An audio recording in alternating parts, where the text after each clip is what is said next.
Kabir sir हूँ। आज हम एक और ख़ास दुनिया में जाएंगे जिसे प्रोटिस्टा किंगडम या प्रोटिस्टा जगत कहते हैं। इस जगत में वो जीव होते हैं जो न तो पूरी तरह से पौधे हैं, न जानवर हैं और न ही कवक। इन्हें तुम ऐसे समझ सकती हो कि ये एक ऐसी टीम के खिलाड़ी हैं जो हर जगह अपनी जगह बना लेते हैं। चलो, मैं तुम्हें इस टीम के 3 खास खिलाड़ियों से मिलाता हूँ। 1. पैरामीशियम। ये हमारा पहला खिलाड़ी है जिसे हम पैरामीशियम कहते हैं। लक्षण: ये चप्पल के आकार का होता है और इसके पूरे शरीर पर छोटे छोटे बाल होते हैं। अर्थ: इसे अक्सर चप्पल जंतु भी कहते हैं।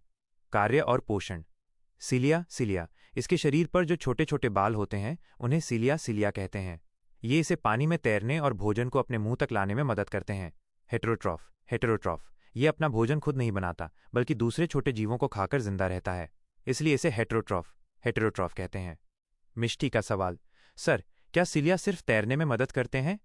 गुरु कबीर सर: बहुत अच्छा सवाल मिष्टी। सिलिया का एक और काम भी है।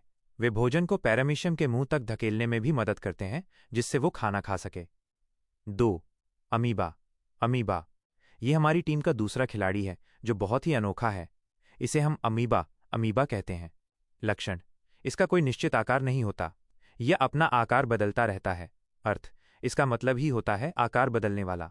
कार्य और पोषण: स्यूडोपॉड, ये अपने शरीर से अस्थायी पैर बनाता है जिन्हें स्यूडोपॉड या नकली पैर कहते हैं। इन्हीं से ये चलता है और अपना भोजन पकड़ता है। हेटेरोट्रॉफ, अमीबा भी अपना खाना खुद नहीं बनाता, यह स्यूडोपॉड का उपयोग करके दूसरे छोटे जीवों को घेर कर खाता है, इसलिए ये भी एक हेटेरोट्रॉफ है। कबीर सर बातों बातों में याद करवा दें। 9027178430, महाराज सिंह डिग्री कॉलेज के बराबर में, सहारनपुर, उत्तर प्रदेश। 3.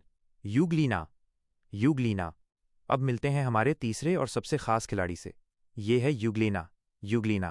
लक्षण: ये लंबा और अंडाकार होता है और इसके सिर पर एक चाबुक जैसी पूंछ होती है। अर्थ: इसका नाम ग्रीक शब्द से आया है जिसका मतलब है सुंदर आंख। कार्य और पोषण: फ्लैजेलम, इसके पास एक लंबी चाबुक जैसी पूंछ होती है जिसे फ्लैजेलम कहते हैं। ये इसे पानी में तैरने में मदद करती है। ऑटोट्रॉफ, ये सबसे खास बात है। यूग्लिना में क्लोरोफिल होता है। जब सूरज की रोशनी होती है तो ये पौधों की तरह अपना भोजन खुद बनाता है। इस प्रक्रिया को फोटोसिंथेसिस कहते हैं, इसलिए इसे ऑटोट्रॉफ कहते हैं। हेटेरोट्रॉफ, जब सूरज की रोशनी नहीं होती तो ये दूसरे छोटे जीवों को खाकर जिंदा रहता है। इस तरह ये ऑटोट्रॉफ और हेटेरोट्रॉफ दोनों तरह से काम कर सकता है। मिष्टी का सवाल: सर, क्या यूग्लिना दोनों तरह से खाना बना सकता है? गुरु कबीर सर: हाँ, बिल्कुल। यही तो यूग्लिना की सबसे बड़ी खासियत है।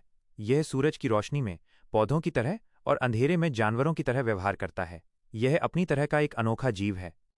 तो मिष्टी, कैसी लगी तुम्हें इन अनोखे खिलाड़ियों की कहानी? क्या तुम्हारा कोई और सवाल है?